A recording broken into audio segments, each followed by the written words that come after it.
ఏ వర్గమైనా గనక okay, scheduled కులాలలో కులం కానీ, తెగ కానీ, జాతి కానీ, కులంలో భాగం కానీ, తెగలో భాగం కానీ, జాతిలో భాగం కానీ, కులంలో గుంపు కానీ, జాతిలో గుంపు కానీ, తెగలో గుంపు కానీ, ఈ వర్గాలు ఏవైనా కానీ వాళ్ళు కనుక వాళ్ళ జనాభా ప్రాతిపదిక కంటే ఎక్కువ ఉద్యోగాలు పొంది ఉంటే రిజర్వేషన్ల ద్వారా ఆ గ్రూప్ని, ఆ వర్గాన్ని ఈ రిజర్వేషన్ల పరిధి నుంచి తప్పించేయచ్చు అని చెప్తుంది ఇప్పుడు ఉన్నటువంటి జడ్జిమెంట్.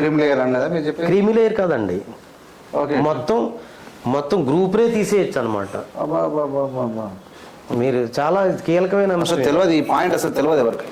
ఇప్పుడున్నటువంటి జడ్జిమెంట్లో కీలకమైన అంశం ఏంటంటే షెడ్యూల్డ్ కులాల్లో ఉదాహరణకి ఇప్పుడు మాలలో మాదిగలు తీసుకుందాం. మాలలో 6%, మాదిగలు 6% ఉందాం. అందులో ఉప కులాలను పక్కన పెడితే, షెడ్యూల్డ్ కులాలు ఉప కులాలను పక్కన పెడితే వీళ్ళు ఒక 5%, వాళ్ళు ఒక 6% ఉండే అవకాశం ఉంది. రేపొద్దున మాదిగ సమాజంలో మీరు 6% ఉన్నారనుకోండి, ముందు మాలలతో మొదలు పెడదాం. గొడవంతా మాలలతో కదా. మాలలు ఇప్పుడు 6% ఉన్నారంటున్నారు. ఈ 15% ఉద్యోగాల్లోనూ మాలలు కనుక 6% ఉద్యోగాలు తీసుకుంటే మొత్తం ఈ మాలలను రిజర్వేషన్ పరిధి నుంచే తీసేయచ్చు అని చెప్తుంది ఇప్పుడు ఉన్నటువంటి జడ్జిమెంట్. అంటే వాళ్ళకి కేటాయించిన ఉద్యోగాలు ఫుల్ఫిల్ చేసుకుంటారు, పూర్తిగా వాళ్ళు ఆక్యుపై చేసుకుంటారు అంటే తీసేయచ్చు అని చెప్తుంది అనమాట. అప్పుడు ఏం జరుగుతుంది, మాదిగలు జాగ్రత్తగా అర్థం చేసుకోవాలి దీన్ని. అంటే వాళ్ళు కూడా ముందు మాలలు తీసేస్తారు, వెళ్ళిపోతారు. ఇప్పుడు ఈ జడ్జిమెంట్ ని మనం ఒప్పుకుంటే, ఎంత డేంజర్ ఈ జడ్జిమెంట్ ని ఒప్పుకొని ఈ క్లాసిఫికేషన్ ఒప్పుకుంటే జరిగే నెక్స్ట్ ప్రమాదం ఏంటంటే, మాలలు 1 సంవత్సరం కాదు, 2 సంవత్సరాలు కాదు, కన్సిక్యూటివ్గా 5 ఏళ్ళు వాళ్ళు ఉన్నటువంటి జనాభా శాతం కంటే జనాభా శాతానికి సమానంగా కానీ లేదా ఒక ఉద్యోగం ఎక్కువే పొందారు అని రికార్డు చూపించి ఈ వర్గం అభివృద్ధి చెందిపోయింది కాబట్టి రిజర్వేషన్ తీసేయడానికి పునాది వేసింది ఇప్పుడున్న జడ్జిమెంట్. అప్పుడు ఏం జరుగుతుంది, 15% రిజర్వేషన్ ఏదైతే ఉందో అందులోంచి 6% పోతుంది. ఎంత కుట్ర జరుగుతుంది సార్ మొత్తం? అప్పుడు ఏం జరుగుతుంది, 9% మిగులుతుంది. 9% వీళ్ళని తీసేయడమే కాదు, రిజర్వేషన్ కూడా తగ్గిస్తారు. మరి మేమేమో మాదిగలేమనుకుంటారు. చాలా తెలివిగా ఆలోచిస్తున్నారు, చాలా పొరపాటు. పక్కకు జరిపితే వాళ్ళది మనది మింగుతాం కదా అనే చాలా అతి తెలివి అంటారు దాన్ని. అంటే ముందు చూపు లేకుండా ఎనాలిటికల్గా అర్థం చేసుకోకుండా ఉంటే ఏం జరుగుతుందంటే 15% రిజర్వేషన్ 9% రిజర్వేషన్ పడిపోతుంది. ఓకే, నెక్స్ట్ ఏం జరుగుతుంది, మాదిగల రిజర్వేషన్ ద్వారా వాళ్ళు 7 ఉద్యోగాలు పొందుతారు. 7 ఉద్యోగాలు పొందుతారు, ఒక ఉద్యోగం అటు ఇటు పొందుతారు. 4 ఏళ్ళు 5 ఏళ్ళు జరుగుతుంది. 4 ఏళ్ళు 5 ఏళ్ళు కన్సిక్యూటివ్గా వీళ్ళు కనుక రిజర్వేషన్ శాతం పూర్తిగా అడిక్వేట్ రిప్రజెంటేషన్, ఇప్పుడు సుప్రీంకోర్టు జడ్జిమెంట్ని యాక్సెప్ట్ చేస్తే మాదిగలు అడిక్వేట్ రిప్రజెంటేషన్ ఉంది, వీళ్ళు అన్ని రకాలుగాను డెవలప్ అయిపోయారు, వీళ్ళని కూడా రిజర్వేషన్ నుంచి తీసేయండి అంటారు. ఎంత పెద్ద ప్రమాదం కొంచెం ఉంది. అప్పుడు ఏంటి, ఎస్సీ రిజర్వేషన్ కోట 2% పడిపోతుంది అనమాట. ఆ తర్వాత ఏం జరుగుతుంది, అక్కడ మిగిలిన వాళ్ళు కూడా ఏదో కాస్త చదువులు చెప్పిన తర్వాత నేర్చుకున్న తర్వాత వాళ్ళని కూడా ఉద్యోగాలు పొందుతారు. ఆ విధంగా షెడ్యూల్డ్ కులాలకి అంటరానితనం అనేటటువంటి వ్యవస్థను పూర్తిగా తీసేయకుండానే కేవలం ఈ ఉద్యోగాలలో మీరు బాగా ఎదిగిపోయారు, ఈ ఉద్యోగాలు మీరు పొందుతున్నారు కాబట్టి మీరు అభివృద్ధి చెందేశారు, మీరు సామాజికంగా అభివృద్ధి చెందేశారు. ఆయన ఏమంటున్నాడంటే గవర్నమెంట్ ఎంప్లాయ్మెంట్లో ఎంటర్ అయితే సామాజికంగా అభివృద్ధి చెందినట్టే అని చెప్తున్నాడు అతను, సుప్రీంకోర్టు చీఫ్ జస్టిస్. ఎడ్యుకేషన్లో ముందుకెళ్ళినా మీరు సామాజికంగా అభివృద్ధి చెందినట్టే, ఉద్యోగాల్లో మీరు మీ శాతానికి సంబంధించిన ఉద్యోగాలు మీరు తీసుకున్నా మీరు సామాజికంగా అభివృద్ధి చెందినట్టే. సామాజికంగా అభివృద్ధి చెందారు, ఎంప్లాయ్మెంట్లో ఫుల్గా వచ్చేసారు కాబట్టి మీకు రిజర్వేషన్ అక్కర్లేదు ఇంకా అని మొత్తం రిజర్వేషన్ల వ్యవస్థని కంప్లీట్గా తీసేసి ఇందులో ఎవరన్నా పేదలు ఉంటే వీళ్ళకి ఇంకొక 5% ఈడబ్ల్యూఎస్ రిజర్వేషన్ అంటున్నారు కదా, ఇప్పుడు దాన్ని ఇంకొక 5% పంచి అప్పుడు వీళ్ళు కూడా అందులో పెడతారనమాట. వీళ్ళు కూడా అందులో పెడితే ఏం జరుగుతుంది, ఇది కూడా ఆలోచించుకోవాలి, జనానికి తెలియాలి కదా. వీళ్ళు కూడా అందులో పెడితే ఏం జరుగుతుంది, వెరీ ఇంపార్టెంట్. ఇప్పుడు నీ ముఖం చూసి నీ కులం చెప్పలేము, నీ మాట చూసి నీ కులం చెప్పలేము, నీ చదువు చూసి నీ కులం చెప్పలేము. నీ ఉద్యోగం చూసి నీ కులం చెప్పలేము, నీ రంగు చూసి నీ కులం చెప్పలేము. కానీ చాలా వరకు భారతదేశంలో నీ పేరు చూసి నీ కులం చెప్పొచ్చు. చాలా వరకు మరి ఆయన పెట్టుకున్నాడు కదా అన్నయ్య, మంద కృష్ణ మాదిగని పెట్టుకున్నాడు. అలాగే ఎవరు రేవంత్ రెడ్డి అని పెట్టుకున్నాడు, జగన్మోహన్ రెడ్డి అని పెట్టుకున్నాడు, చంద్రబాబు నాయుడు అని పెట్టుకున్నాడు, శర్మ శాస్త్రి, మిశ్రా, త్రివేది, చతుర్వేది, ఏకనాథులు, సిన్హాలు, వీళ్ళందరూ కులం పేరు, ఈ పేరు గౌడలు, యాదవులు అని పెట్టుకున్నారు కదా. ఈ కులం పేరుతోటి, ఈ మనిషి పేరుతోటి కులాన్ని గుర్తించే అవకాశం భారతదేశంలో చాలా ఎక్కువ ఉంది. ఓకే, ఎక్కువ ఉంది. నారా చంద్రబాబు నాయుడు అంటే ఆయనది ఏం కులం అని బాగా రీసెర్చ్ చేస్తే కానీ తెలదు.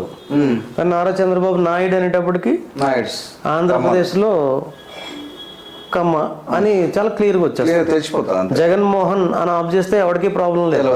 రెడ్డి అనేటప్పటికి చాలా క్లియర్గా వస్తుంది. రేవంత్ అంటే ఎవరికి ప్రాబ్లం లేదు. రేవంత్ రెడ్డి అనేటప్పటికే తెలుస్తుంది అనమాట. దీనివల్ల ఈడబ్ల్యూఎస్ రిజర్వేషన్లో ఈ కులాల పేర్లు చివర, వ్యక్తుల పేర్లు చివర కులాల తోకలు పెట్టుకున్న కులాలకి అడ్వాంటేజ్, కొంతమందికి అడ్వాంటేజ్ ఉంటుంది, కొంతమందికి డిసడ్వాంటేజ్ ఉంటుంది. ఓకే, ఈ కులాల పేర్లు చివర కులాల తోకలు లేని వాళ్ళకి కన్ఫ్యూజన్ ఉంటుంది. వడ్డించేవాడు మనవాడు అయితే ఏ బంతులో వచ్చినట్టు కన్ఫ్యూజన్ ఉంటుంది. అప్పుడు ఏం జరుగుతుంది, బ్రాహ్మణులను తెలుసుకోవడం ఈజీ అవుతుంది, రెడ్లను తెలుసుకోవడం ఈజీ అవుతుంది. ఇలాగా ఈ కల్చరల్ రెవల్యూషన్ దేశంలో రాలేదు. కల్చరల్ రెవల్యూషన్ దేశంలో రాలేదు. మీకు రాజ్యాంగం గురించి సరిగ్గా అర్థమైతే ఆర్టికల్ 18 అబాలిషన్ ఆఫ్ టైటిల్స్ అంటుంది. అప్పుడు బ్రిటిష్ వాళ్ళు ఇచ్చిన టైటిల్స్ని అబాలిష్ చేసి వదిలేశారు వాళ్ళు. నిజానికి అబాలిష్ చేయవలసింది ఏమైనా ఉందంటే ఈ పేర్ల చివర ఉన్నటువంటి కులాల తోకలు కట్ చేసే టైటిల్స్ని అబాలిష్ చేయాలి ఇండియాలో. That should be the next movement అన్నమాట. అసలు ఇప్పుడు ఆర్టికల్ 18 యొక్క పరిధిని పెంచి దేశంలో కుల వ్యవస్థ యొక్క ఇంపాక్ట్, కులాల యొక్క ప్రభావం ప్రభుత్వాల మీద, వ్యాపారాల మీద, రాజకీయాల మీద తగ్గించాలంటే, పూర్తిగా తీసేయలేకపోయినా కానీ ఎక్కువగా తగ్గించాలంటే, పూర్తిగా తీసేయచ్చు సార్, నష్టమేముంది, అది తీసేయచ్చు. కానీ కంప్లీట్గా తగ్గించాలి అంటే ఈ పేర్ల చివర ఈ కులాల తోకలను కట్ చేయాలన్నది సోషల్ మూవ్మెంట్ యొక్క నెక్స్ట్ స్టెప్ అవ్వాలి, ఇమ్మీడియట్ స్టెప్ అవ్వాలి. అప్పుడు ఏం జరుగుతుంది, ప్రత్యేకించి గ్రూప్ 1 ఇంటర్వ్యూలకు వెళ్తారు, లేకపోతే యూపీఎస్సీ ఇంటర్వ్యూలకు వెళ్తారు. ఆ యూపీఎస్సీ ఇంటర్వ్యూస్లో వాళ్ళు అసలు లిస్ట్ చూసుకుంటారు. అప్పుడే ఆ లిస్ట్ పేరును చూసి కులం చెప్పొచ్చు. ఆల్రెడీ మన వార్తలు కూడా వేసినాం సార్. ఆల్రెడీ ఎవరెవరైతే పేర్లు ఉన్నాయో డైరెక్ట్ వాళ్ళకు రెడ్డిలకు మొత్తం వాళ్ళు ఎగ్జామ్ పేపర్లో రాస్తే 35 లేవు, వాళ్ళు ఎప్పుడైతే మార్కులు వేస్తా ఉన్నారో అక్కడ ఇంటర్వ్యూలో 100 వస్తుంది. డిస్క్రిమినేషన్ అన్నది అక్కడ జరుగుతుంది. అవును సార్. ఆ డిస్క్రిమినేషన్ స్టాప్ చేయడానికి మనం ఒక ఏజెండా పాయింట్గా పెట్టుకొని అవసరమైతే ముందుకెళ్ళాలి. దీన్ని మూమెంట్ కింద బిల్డ్ చేస్తేనే కానీ వినేవాళ్ళు ఎవరు ఉండరు. ఈ ఆర్టికల్ 18ని, ఆర్టికల్ 17 వీటి యొక్క ఇంపార్టెన్స్ ఎంత లోతుగా ఉంటే ఈ రెండింటిని అసలు ఈక్వాలిటీకి సంబంధించినటువంటి ప్రొవిజన్స్ కింద ఎంతవరకు సుప్రీంకోర్టు అసలు పరిగణించనే లేదు. ఇది చాలా, అంటే రాజ్యాంగాన్ని అర్థం చేసుకునేటప్పుడు, రాజ్యాంగాన్ని ఇంటర్ప్రిట్ చేసేటప్పుడు మనకు అర్థం కాకపోతే వాళ్ళు చెప్పిందే రాజ్యాంగం అవుతుంది. కాబట్టి ఇప్పుడు ఏం జరగబోతుందంటే, ఈ జడ్జిమెంట్ని కనుక తిప్పి కొట్టకపోతే, ఈ క్లాసిఫికేషన్ కనుక ఆపు చేయకపోతే మొత్తం రిజర్వేషన్ల వ్యవస్థకి, ప్రత్యేకించి షెడ్యూల్డ్ కులాల రిజర్వేషన్లు పోతాయి, అన్టచబిలిటీ అలాగే ఉండిపోతుంది. ఈరోజు మీరు చెప్పినాక తెచ్చి నాకు తెలిసి 3-4 నెలలు అవుతుంది. ఎవరు చదివి కూడా రిజర్వేషన్లు అబాలిష్ అవుతున్నాం అన్నట్టు మాట ఇంతవరకు రాలేదు. అసలు ఇది ఇప్పుడు పోరాటం చేయాల్సింది మాలలు ఇద్దరు మాదిగలు కలిసి, దళితులు అందరూ కలిసి పోరాటం చేయకపోతే జరిగేది. ఇప్పుడు మందకృష్ణ గారుని తప్పు పట్టడం కంటే ఆయనకి ఏం చెప్పాలంటే, మనం మీరు క్లాసిఫికేషన్ చేసేస్తే మాదిగలకి న్యాయం చేసిపోతుందంటే, నేను ఒక లెక్క చెప్తాను ఆయనకి. భారతదేశంలో జనాభా 140 కోట్లు, అంటే 150 నుంచి 150 చెప్తా ఉన్నారు. 140 కోట్లు అనుకోండి, 140 కోట్లు. ఉద్యోగాలు 1,50,00,000. బా. ఒక అటు ఇటుగా 60 లక్షల వరకు ఉంటాయి ఇప్పుడు. 1,60,00,000 ఉద్యోగాలు ఉన్నాయి. ఓకే. 1,40,00,000 జనాభా ఉన్నారు. అంటే ఒక లక్షలో 1% కూడా లేదు. అంటే 100లో 1% కంటే ఒక 1.2 ఆర్ 1.3% ఉద్యోగాలు. అది జనాభా లెక్కల ప్రకారం చూస్తే ఆ విధంగా వస్తుంది కదా.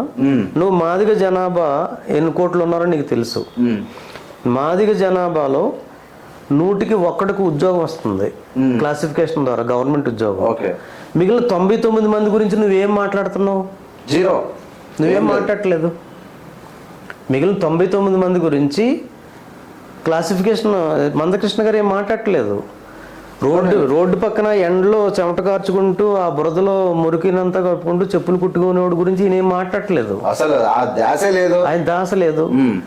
ఇవన్నీ మనం స్టడీ చేస్తున్నాం కాబట్టి, మనం అబ్జర్వ్ చేస్తున్నాం కాబట్టి 100కి 100 మంది జనాభాలోనూ 1కి మేలు జరిగేటటువంటి ఈ రిజర్వేషనల్ క్లాసిఫికేషన్ గురించి పోరాడదామా, లేకపోతే 100కి 100 మందికి గవర్నమెంట్లో కానీ ప్రైవేట్ సెక్టర్లో కానీ ఈ దేశంలో కానీ విదేశాల్లో కానీ ఉద్యోగ అవకాశాలు పెంచేటటువంటి నాణ్యమైన విద్య గురించి పోరాడదామా అనేటటువంటి నినాదం ఒకటి వచ్చినప్పుడు, ఒక పరిశీలన అబ్జర్వేషన్ అనాలిసిస్ వచ్చినప్పుడు మనం నాణ్యమైన విద్యనే అడగాల తప్ప ఈ రిజర్వేషన్ మాకు వద్దని చెప్పే రోజుల కోసం మనం ఎదురు చూడాలి. కానీ ఇదే క్లాసిఫై చేసేయండి అని వాడు ఎవడో మనకి గజ్జి పట్టుకొచ్చి రాస్తే ఆ గజ్జిని పట్టుకొని తిరగటం అనేది చాలా పొరపాటు అని మన అన్నయ్యలకి అందరికీ చెప్పాల్సిన అవసరం ఉంది. యూత్ చాలా మంది పాపం వాళ్ళకి తెలియని వాళ్ళ మధ్యలో ఆయన కొద్ది గొప్ప చదువుకున్నారో లేదో నాకు తెలియదు, కానీ ఆయన ఒక పెద్ద నాయకుడిగా ప్రొజెక్ట్ చేశారు.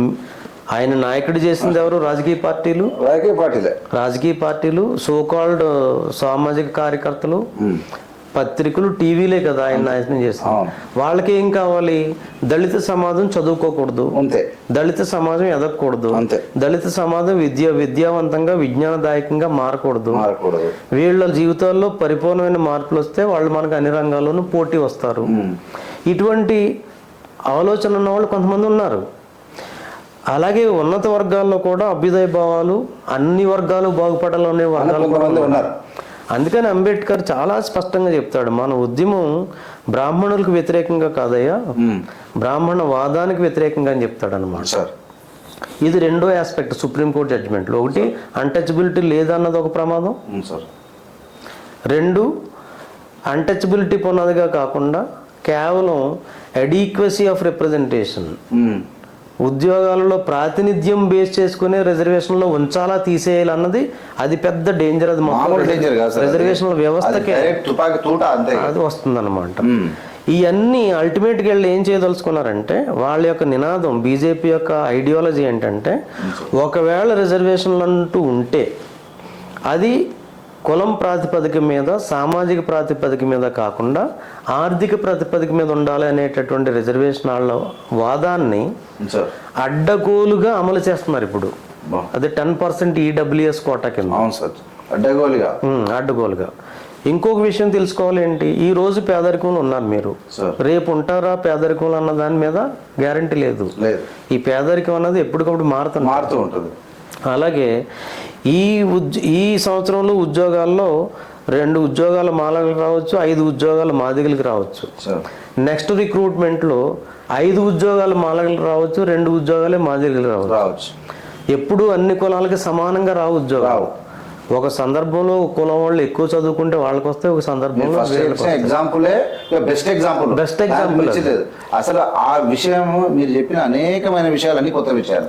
స్టార్టింగ్ నుంచి అబ్జర్వ్ చేస్తే అసలు మాదిగలకి ఉద్యోగాలు మొదట లేవంటే మీరు చెప్పినవన్నీ మొదటనే మాదిగలకు వచ్చినాయి. ఒక కుటుంబంలో మొదట అని కాదు, అలాగని కాదు, కానీ మనం ఏం చెప్తున్నాం అంటే, మాదిగ కుటుంబం అయినా మాల కుటుంబం అయినా తల్లిదండ్రుల బిడ్డల మీద చదువు మీద కనుక ఇన్వెస్ట్ చేస్తే ఆ బిడ్డలు చదువుకున్నారు, పైకి వస్తున్నారు.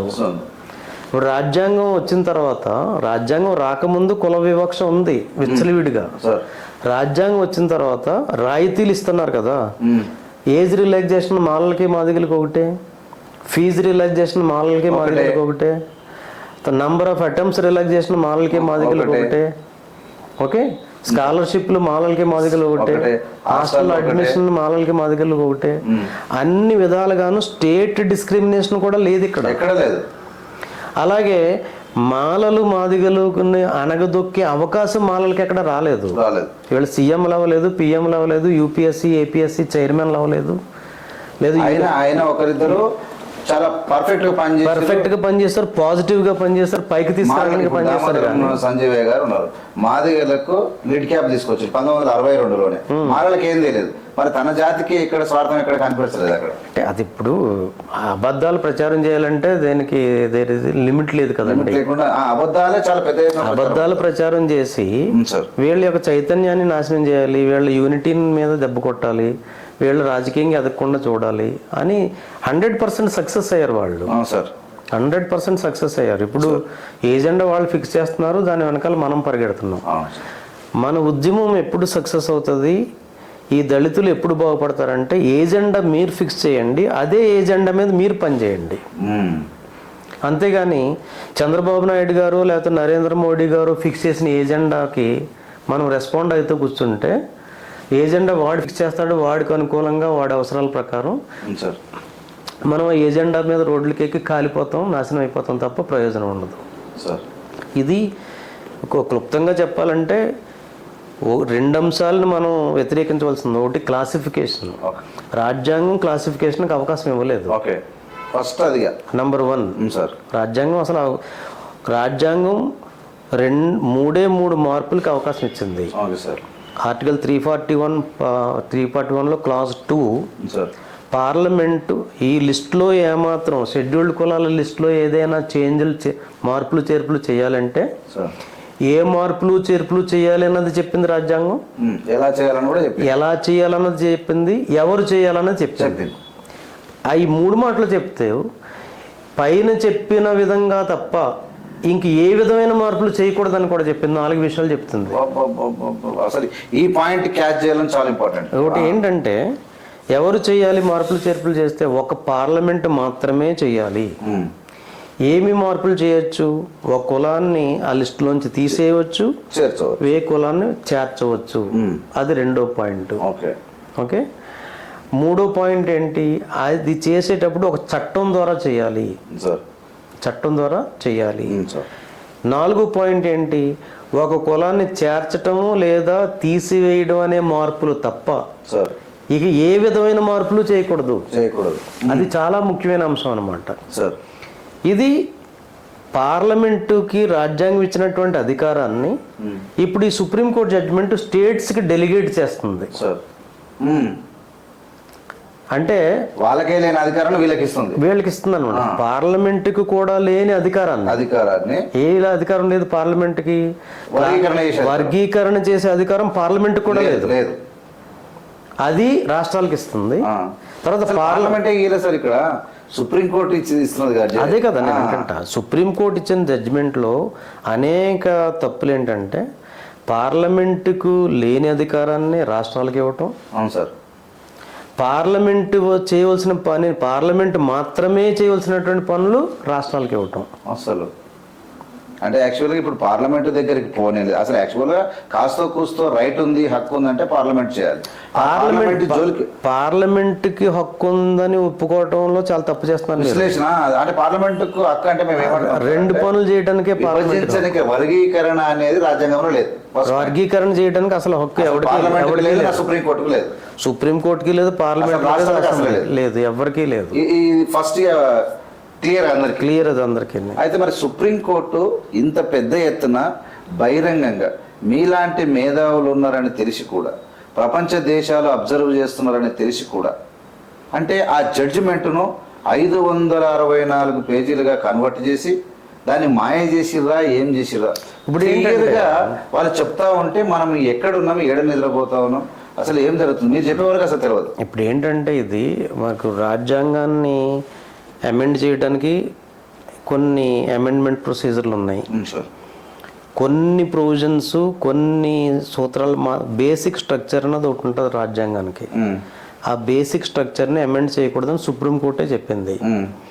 ఆ బేసిక్ స్ట్రక్చర్ ఏదైనా ఉంది, షెడ్యూల్డ్ కులాలకు సంబంధించినటువంటి బేసిక్ స్ట్రక్చర్ ఏదైనా ఉందంటే కుల వ్యవస్థ ఉన్నంత వరకు కుల వివక్ష ఉంటుంది. కుల వివక్ష ఉన్నంత వరకు, కుల వ్యవస్థ ఉన్నంత వరకు రిజర్వేషన్ ఉండి తీరాలి. అదొక బేసిక్ స్ట్రక్చర్. స్ట్రక్చర్ అంతే కదా, బేసిక్ స్ట్రక్చర్ ఇంకా అంతే, అది మార్చడానికి లేదు. ఈ అడిక్వసీ ఆఫ్ రిప్రజెంటేషన్ ఉంటే తీసేస్తాం, తగినంత ప్రాతినిధ్యం ఉంటే రిజర్వేషన్ తీసేస్తాం అని ఎవడనంటే రాజ్యాంగాన్ని కాదు, అవసరమైతే ప్రాణాలు వదిలేసి ఎన్ని త్యాగాలకైనా చేసి హక్కుని కాపాడుకోవాల్సిన అవసరం ఉంటుంది. అందులో మళ్ళీ రెండో మాట ఉండదు సార్. అందులో నువ్వైనా నేనైనా ముందు వరుసలో ఉండవచ్చు. మాట్లాడే మాట రాష్ట్రం, ఇలా రాష్ట్రమే తెలుసుకోవాల్సిన మాట. మీరు చెప్పిన తర్వాత మాదిగలు ఒక్కటై ఒకనొకని ఇక ఏం చేస్తారు, మొత్తం దేశం అందులో ఉన్నటువంటి దళితులందరూ కూడా ముక్త కంఠంతో ఎందుకు వ్యతిరేకిస్తున్నారు? మాయావతి ఆవిడ చాలా చదువుకున్నది, ఆవిడ వ్యతిరేకిస్తుంది. తిరుమావలవన్ ఆయన చదువుకున్నవాడు, లా చదివినాడు, ఆయన వ్యతిరేకిస్తున్నాడు. చంద్రశేఖర్ దగ్గర వ్యతిరేకిస్తున్నాడు. ప్రకాష్ అంబేద్కర్ వ్యతిరేకిస్తున్నాడు. రాజరత్న అంబేద్కర్ వ్యతిరేకిస్తున్నాడు. All north Indian intellectual people representatives Paswan వ్యతిరేకిస్తున్నాడు. ఇప్పుడు ఉన్నటువంటి ఇక్కడ తెలుగు రాష్ట్రాల్లో ఉన్నటువంటి మెజారిటీ ప్రజలు వ్యతిరేకిస్తున్నారు. ఇప్పుడు ఇక ఎవరికి ఇది కావాలి? కమ్మ ఇంటలెక్చువల్స్కి క్లాసిఫికేషన్ కావాలి, రెడ్డి ఇంటలెక్చువల్స్కి క్లాసిఫికేషన్ కావాలి, ఈ ఆర్ఎస్ఎస్ ఇంటలెక్చువల్స్ క్లాసిఫికేషన్ కావాలి. వీళ్ళందరికీ ఒక బొమ్మ కావాలి తెర మీద ఆడటానికి. ఆ బొమ్మ పేరు మన అన్నయ్య గారు మందకృష్ణ గారు అనమాట. ఇప్పుడు ఆ బొమ్మను పెట్టి ఆడిస్తున్నారు వీళ్ళు. వీళ్ళ యొక్క వీళ్ళు ఏం కట్ చేయాలనుకుంటున్నారంటే రాజ్యాంగాన్ని మార్చాలన్నది వీళ్ళ యొక్క ప్రణాళిక. ఇప్పుడు ఎడ్యుకేట్ ఇప్పుడు నేను ఇంకా ఈ డిస్కషన్ ముందుకు తీసుకెళ్లాలంటే ఈ షెడ్యూల్డ్ కులాలకే పరిమితం అవ్వకూడదండి ఈ డిస్కషన్. ఇక్కడ మండల్ కమిషన్ జడ్జిమెంట్లో జస్టిస్ జీవన్ రెడ్డి గారు ఏం చెప్పారంటే ఈ రిజర్వేషన్లు అన్నవి, ఈ రిప్రజెంటేషన్ అన్నది కేవలం సోషల్ గాను ఎడ్యుకేషనల్ గాను బ్యాక్వర్డ్ క్లాసెస్కే కాదు, షెడ్యూల్డ్ కులాలకే కాదు, షెడ్యూల్డ్ తెగలకే కాదు, ఇతర ఏ వెనుకబడిన వర్గమైనా, ప్రాతినిధ్యం లేని ఏ వెనుకబడిన వర్గానికైనా కానీ రిజర్వేషన్లు కల్పించాలని ఆయన చెప్పారు అక్కడ. ఎవరు? జస్టిస్ జీవన్ రెడ్డి గారు చెప్పారు. ఎందులో? మండల్ కమిషన్ రిపోర్ట్లో. ఇప్పుడు ఆ విధంగా చూసుకుంటే ముస్లింలకి వెనుకబడి ఉన్నారు, ఆర్థికంగా వెనుకబడి ఉన్నారు, ఎడ్యుకేషనల్గా వెనుకబడి ఉన్నారు, ప్రభుత్వ ఉద్యోగాల్లో సరైన ప్రాతినిధ్యం లేదు. ముస్లింలకి రిజర్వేషన్ కల్పించవలసినటువంటి అవసరం ఈ జడ్జిమెంట్ ప్రకారం వస్తుంది.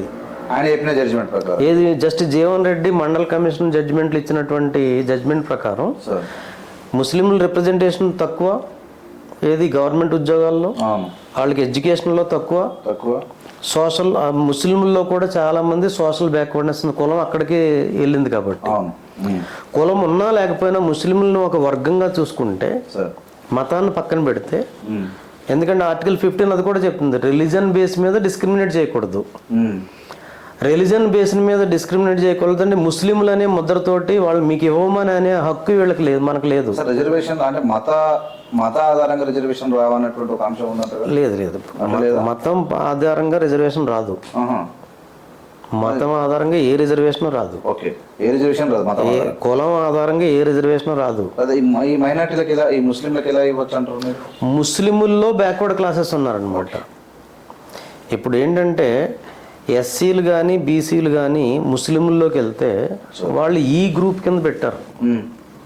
ABCDE ఈ గ్రూప్ కింద ముస్లింలు అందరూ వస్తారనమాట. ఏది? బీసీ రిజర్వేషన్లో. మనకి నేషనల్ వైడ్గా చూసుకుంటే 27% బీసీ రిజర్వేషన్ ఉంటుంది కదా, అందులో దగ్గర 8% ముస్లింలకు ఇస్తారు. నేషనల్ వైడ్గా చూసుకుంటే నార్త్ ఇండియాలో చాలా మంది ముస్లిమ్స్ వాళ్ళు బీసీ రిజర్వేషన్ కింద కొంత కోట తీసుకుంటారు. బీసీల్లో కూడా ఈ కులాలే వెళ్ళాయి, బీసీలుగా కన్వర్ట్ అయ్యా, కులాలుగా ఉండిపోయినాయి. అలాగే ఎస్సీల నుంచి క్రైస్తవులుగా మారినటువంటి వాళ్ళని బీసీసీగా పెట్టారు. వాళ్ళకి 1% ఎంత ఇస్తారనమాట రిజర్వేషన్. ఆ డిస్కషన్లోకి తర్వాత వెళ్ళొచ్చు మనం. ఎప్పుడు నేను చెప్పబోయేది ఏంటంటే ముస్లిమ్స్ యాజ్ ఏ కమ్యూనిటీ మతపరమైనటువంటి డిస్క్రిమినేషన్ చూపించకూడదు. కాబట్టి ఓకే, ఇక్కడ కూడా కులాన్ని కాకుండా ఎడ్యుకేషనల్ అండ్ సోషల్ బ్యాక్వర్డ్నెస్ చూపిస్తున్నా కాబట్టి ముస్లింలలోనూ సోషల్ బ్యాక్వర్డ్నెస్, ఎడ్యుకేషనల్ బ్యాక్వర్డ్నెస్ ఉంది కాబట్టి వాళ్ళకి గవర్నమెంట్ ఉద్యోగాల్లో సరైన ప్రాతినిధ్యం లేదు కాబట్టి జస్ట్ జీవన్ రెడ్డి ఇచ్చినటువంటి జడ్జిమెంట్ ప్రకారం వాళ్ళకి రిజర్వేషన్ ఇచ్చి తీరాలి. వాళ్ళు అడగట్లేదు, ఎందుకంటే మైనారిటీలు అనే భయంతో వాళ్ళు అడగట్లేదు.